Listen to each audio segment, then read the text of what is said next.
Welcome to the Kickstart Your Edge Play to Win Leadership Podcast, where we've flipped the script with our groundbreaking modus operandi to bring you real, relevant, and relatable tactics and techniques to master your own play to win mindset. Talk about a superpower. It's time to iron your cape. What we know for sure is what got you here won't get you there. You can't see the spinach in your own teeth. And finally, hang on, because this one is really deep. Once you realize that you are the traffic, everything makes complete and unadulterated sense. Welcome to The Edge, where playing not to lose is not an option. So, where we last left you was we were talking about the TV show on Hulu. And no, we do not get any compensation for you to go watch that, but we do think it's really great. We're talking about the TV show called The Bear and the people that are, on this TV show and how the business is transforming from the beef to the bear.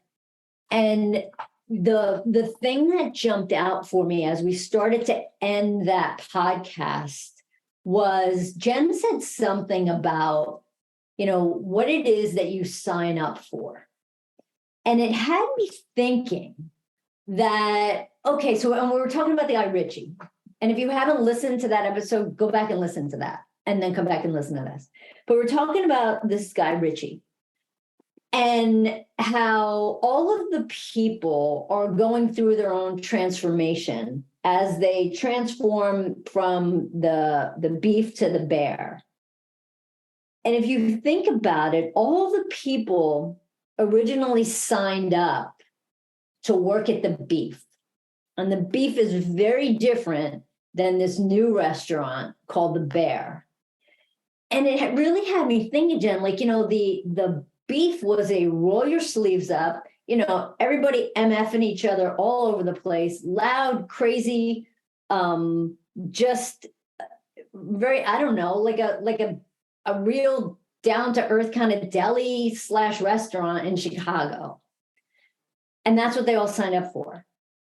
But the transformation that's happening going to the Bear is just very different. So let's just say your organization, you're a leader, right? And your organization is going, you signed up to work at the beef, and now all of a sudden they're transforming to the Bear. What do you do?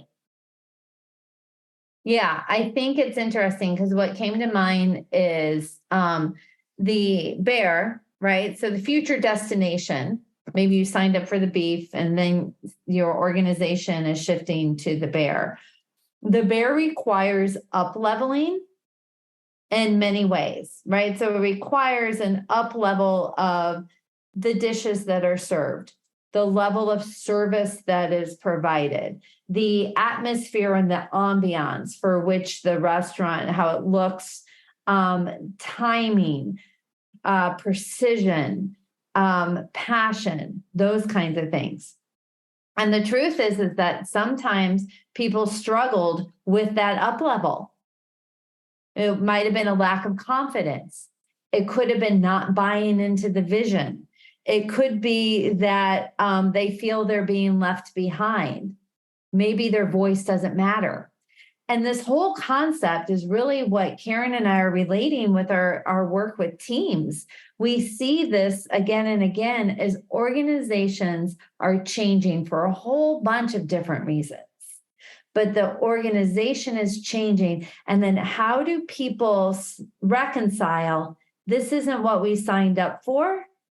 Am I in or am I out? Yeah, and I think that's it, Jen. It's the am I in or am I out? And I think that a big part of it makes me think about that autonomy piece, because if the Bear, in a weird kind of way, you could think in the beginning was that, it's almost kind of taking away your autonomy because things had to be such a certain way. But the question is really, how does your autonomy show up in a new and improved way? right? So, and I'm gonna go back to my friend Richie here with, he complained a lot. He, he did get things done. He was effective in getting things done, but the new Richie showed up in such a different way and so much more as a leader and taking charge, that although you're going to like this, there are a little bit more rules that actually occurred. He thrived in the new environment. So sometimes we think that, it's easy to quit and to just get out.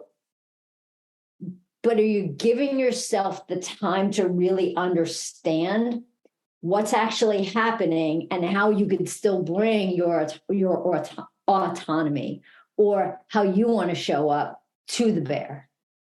Yeah.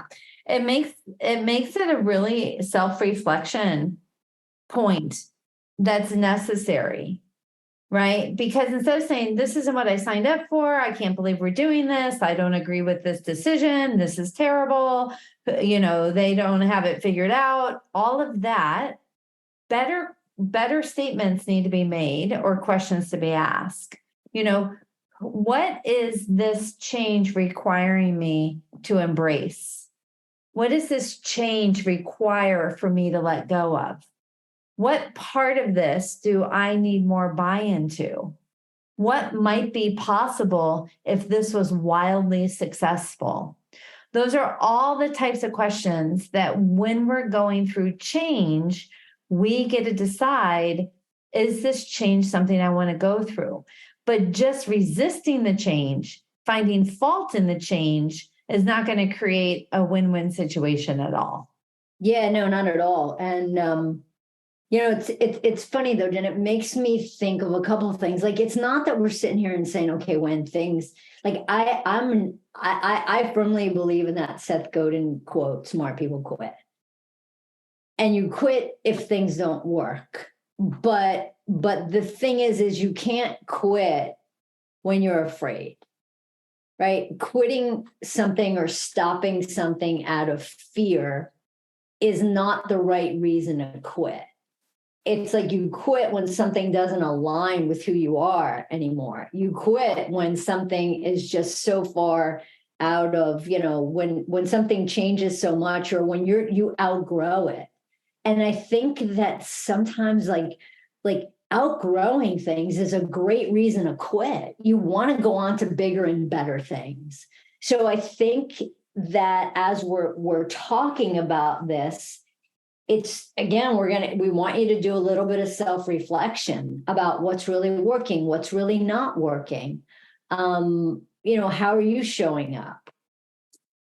Yeah, it makes me think about, if you're struggling with change that's happening in your organization, what might be possible if you were able to master this change like a true leader, and then decide what you want to do versus this isn't for me?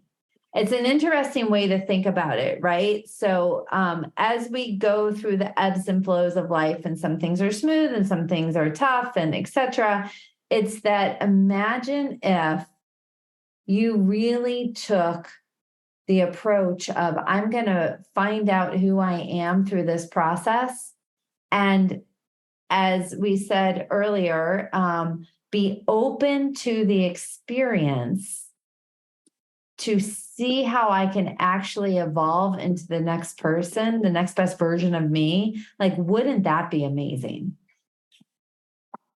And Jen, this is what you just said. What I'm going to say right now kind of piggybacks on that with, there's a lot of different times, and I'm going to use Seth Godin again, is in one of the books that he wrote, I believe it was in the Dip.